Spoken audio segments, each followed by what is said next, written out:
Assalamualaikum guys. Pada video kali ini saya ingin menunjukkan cara-cara memasak laksa Johor dengan mudah. Ini merupakan bahan-bahan untuk memasak laksa Johor.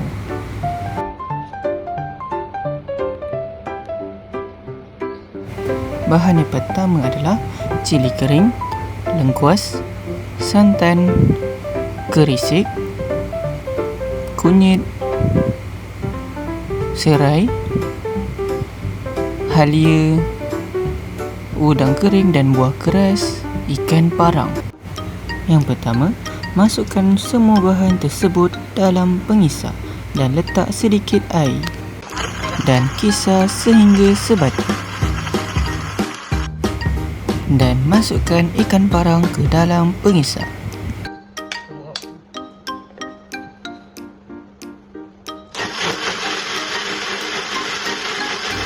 Selepas itu, letak minyak dan bahan yang telah dikisar.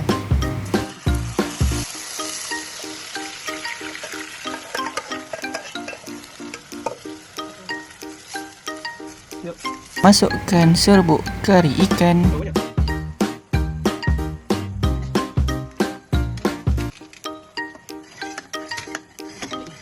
dan masukkan serbuk kari ayam ke dalam masakan.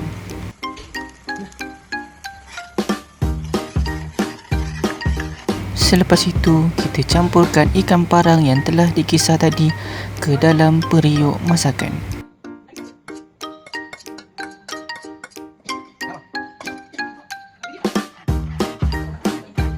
Selepas itu, campurkan kerisik ke dalam masakan.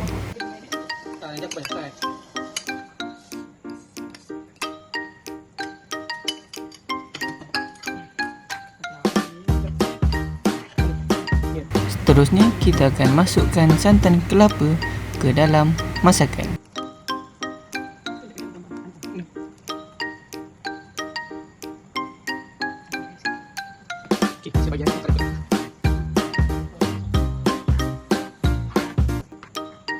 Campurkan beberapa asam keping sebagai penyedap rasa.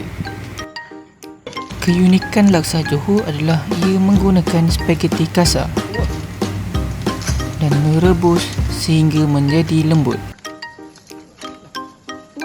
Letak satu sudu minyak agar spaghetti tidak melekat. Bahan-bahan seterusnya adalah cili, belacan dan limau nipis. Kisar bahan-bahan tersebut sehingga sebati.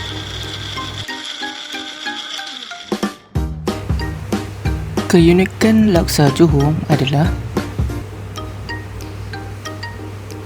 ia menggunakan cara pemotongan timun secara bergulung menggunakan pisau yang tajam.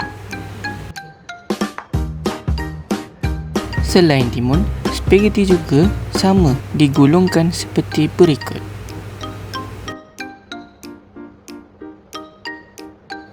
Ini merupakan bahan-bahan hiasan untuk laksa Johor: bunga kantan, bawang merah dan daun kesum, timun, limau kasturi, toge dan sambal yang telah dikisar.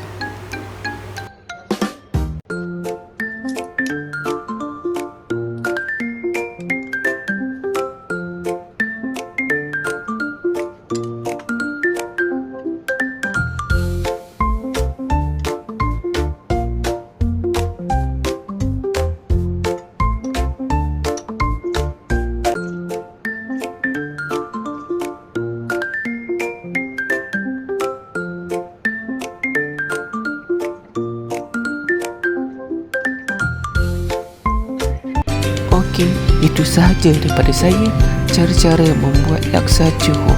Sekian, terima kasih. Assalamualaikum.